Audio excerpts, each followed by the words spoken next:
So I chose to record this presentation on PowerPoint because the Cultura software keeps crashing my computer. So I figured this is probably the next best way to get this presentation done. I did my project on PetSmart entering the country of Mexico. I did this for two reasons. Number one, I am a huge pet lover. There are 6 dogs in my family between me, my dad, and my sister, and then I also have a cat. So pets are a huge part of my life. And then entering Mexico seemed feasible because they're number 2 in the world for pet ownership by percentage of citizens. So that seemed like a logical reason for PetSmart to maybe consider going into Mexico. Now, why PetSmart in Mexico? So right now, PetSmart is the leading retailer for pet supplies in North America. They operate in the United States, and they also operate in Canada as PetSmart Canada. So they've already entered a foreign market, which seemed them to be a perfect candidate to maybe enter another one, such as Mexico, and claim that North American Titan title. According to a local animal trainer in Mexico, Steve Dale, there are 3 distinct type of pet owners. One would be, American style pet owners, those who treat their pets as family, as children. They live in their homes, they're well taken care of, they're groomed, they're like a status piece almost. And then there's the utilitarian pets, the ones who are viewed as for home protection in dogs, vermin catching in cats, very little birds, very little lizards. Those are really the 2 main ones because they have a purpose. They serve a purpose. They live on roofs. They don't get good beds. They're roaming. They're very, versatile animals. And then you also see the homeless population of pets in Mexico, which we discussed later in this slideshow and is absolutely massive. Then PetSmart and its partner companies could help improve the quality of life for pets, which could potentially include the quality of life for pet owners. Again, we'll get into that a little bit later. So entering Mexico, again, some things we would have to look at: laws, economy, politics, and the such. There's kind of a lot to unravel here. Starting with the business laws, nothing seemed crazy, nothing seemed alarming. When I was researching, it seems like it was pretty simple to enter the Mexican market. A lot of large US companies already operate in Mexico, so obviously it's not extremely difficult. There are some benefits into it, such as lower costs, and then being a part of the North American Free Trade Agreement, that's a huge piece that could help any American company operating in Mexico. Some of the side things that I noticed: Mexican law firms are big in helping foreign companies enter the country just because they understand things a little bit better. There's not the language barrier that there would be if they try to do it on their own. And then also accounting firms. PetSmart seems to be a large enough corporation. They probably have an accounting firm of their own.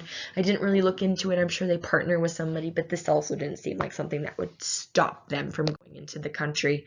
As far as the economy, there's a lot of positives, there's a lot of negatives. Again, low inflation, low interest rates, that's all thanks to the Mexican economy and the way it runs. On the opposite side of that, we lack a lot of labor laws. There's not a lot of protection for the workers in Mexico.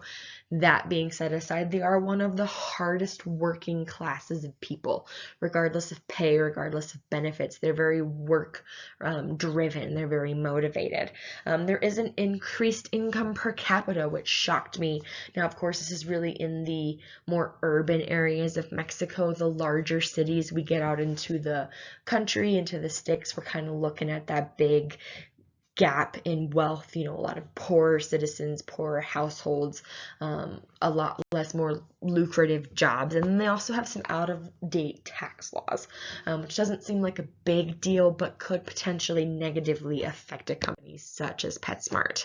As far as the politics, I didn't find a lot of things regarding pets. There were 3 big ones. The Sonora market, it's basically the witchcraft market of the country. They sell things like lions, tigers, cobras, exotic birds that are technically illegal to sell, mostly for status, mostly to drug lords. So this is a potential, gray area for PetSmart to enter into, especially since the Sonora market is in Mexico City. We look at the animal cruelty laws. A lot of those center mostly around farm animals, and the only reason it seems centered around farm animals is to protect from diseases that would spread from those animals to the human population. So not really actually caring about the animals animals, more so just the potential for a major disease. And then dog fights. Dog fights are a huge thing in Mexico, legal or not. It's an inhumane practice, so we kind of have to look at that and seeing if PetSmart would be willing to go into a country that, has these things. Obviously, no country is perfect. United States has some cosmetics testing as well, but we kind of got to pick and choose, what we support versus what we don't in cities that we're in.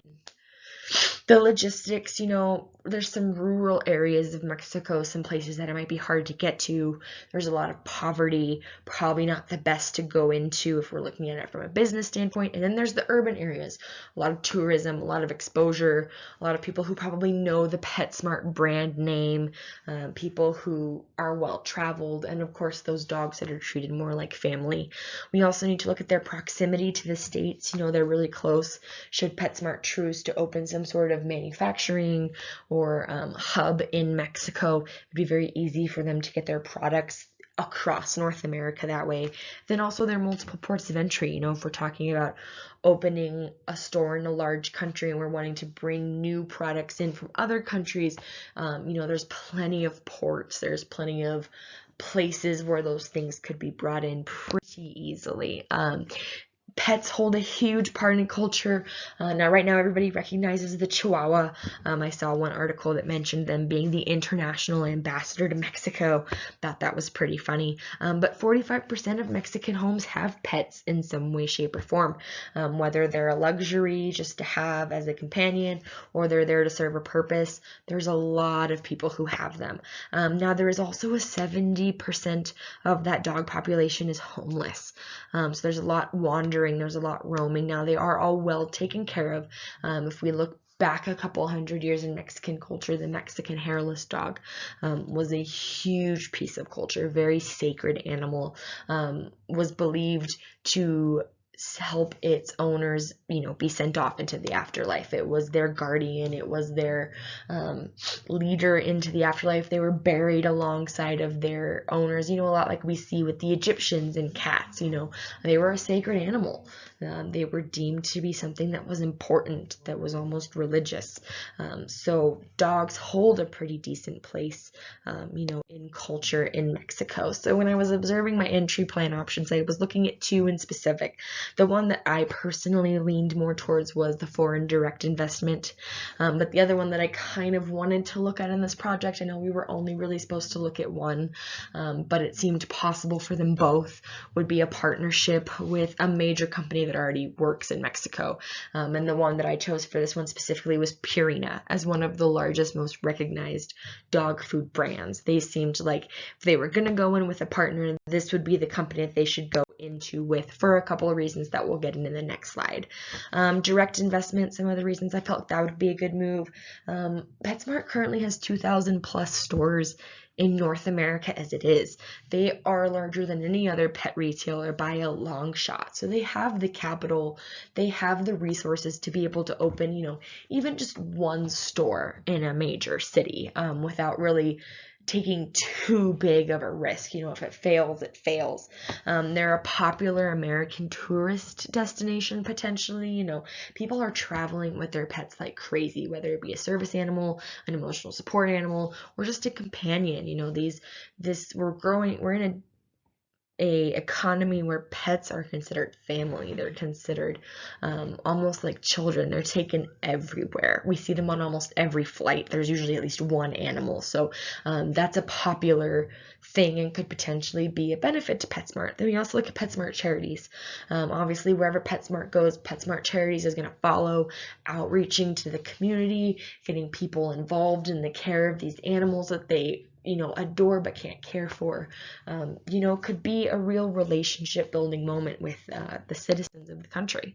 Now, quickly going into that joint venture with Purina, partnering with a name brand that's already popular could help with recognition. It could help with trust. It could help with fostering that relationship with the people. It could help spread out costs of opening, even one location, whether it's a manufacturing plant or a store. I would probably lean more towards opening a store first, but definitely looking into a manufacturing plant later down the line. Again, fostering the relationship. That's really what we want. We want a good relationship with the people wherever we go. And then also Purina is owned by Nestle. Nestle already has a huge presence in Mexico. They're already operating in Mexico. They already know how it's done. So that could be a great partnership, to help go into it already knowing what you're getting into. When I looked at where to enter, larger cities were the best option. Tijuana or Mexico City were the two that I was looking at. When you go into those larger cities where, jobs are being presented and younger people reside, you also look at, fostering that relationship with the generations who, again, treat their pet as kids. You want them to feel like they have a place to go, a place that they can seek out and find whatever they might need for that pet who, means the world to them. So why Mexico? Again, higher percentage of pet ownership than most other places, access to a wide variety of products. We're talking from cost effective to environment helping to organic. We're looking at a lot of different options here that could benefit multiple classes of people. The humane part of it, trying to phase out those inhumane practices like we see in the Sonora market, trying to get an actual adoption center, an actual place where these animals are cared for before they're adopted, partnering with a local humane society, and then maybe even bringing in their veterinary partner Banfield to provide affordable veterinary care for these families who maybe can't afford to go see the expensive vet who, is miles away from where they live. PetSmart charities, again, locating, partnering with local shelters, local societies, rehoming thousands of dogs. Chewy coming in here, they're one of PetSmart's partner companies, getting those online sales, getting products out to the more rural part of the country, and then providing education materials. Now that's a huge thing, dealing with homeless dogs, dealing with abused dogs, dealing with rescue dogs. If you don't have that proper education, how can you properly take care of those animals? So the final thing, the operating plan, I would say start with one store in, again, one of those two big cities, Mexico City or Tijuana, a medium-sized store, maybe providing something like Banfield, which provides, essential services to these pet owners. The nice thing about Banfield is they offer a monthly plan for veterinary services, the basics. So that could be an option for people who, can't afford to go to the vet and spend $1,000 in one sitting for vaccines and a physical. You can market to the local population with the variety of products. We can bring in top management from the United States just to open the store, train the local people to work there, have them, kind of figure out education, how to train dogs, how to handle dogs, what product might be right for your dog, and then let them take over from there, place it into its own sanctioned company. PetSmart United States is separate from PetSmart Canada, which would probably be separate from PetSmart Mexico, but they all have the same goal in mind, to provide a safe, comfortable place for you to shop for your pets, to provide training for your pets, to provide homes for homeless pets, to really bring the community together through the mutual love of animals, especially in a place such as Mexico where the dog holds such a high pedestal. So that's kind of what I was thinking. Again, there would have to be a lot more research that would go into it before PetSmart could ever actually consider this, but on a surface level, seems like it might be a good idea for them. So thank you so much. I really enjoyed this presentation, and I appreciate you taking the time to watch it.